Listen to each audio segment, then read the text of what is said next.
right, we just finished this gorgeous GMC truck. Looking pretty good. After we're done with ceramic coating, we also apply a topper ceramic just to avoid and just to enhance the durability of the coating. And yeah, it's looking amazing. All those marring and the marks from the doors are gone. We're able to cut that and remove all that contamination from any sort of chemical that damaged the clear coat.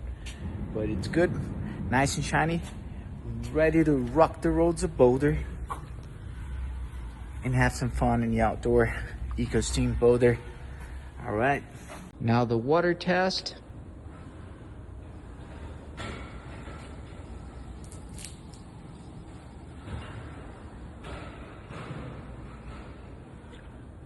That's the beauty of ceramic.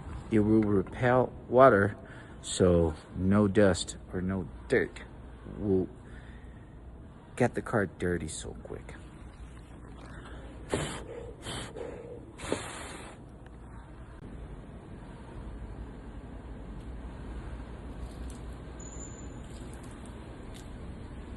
Hope you guys enjoyed it. Thanks for liking this video.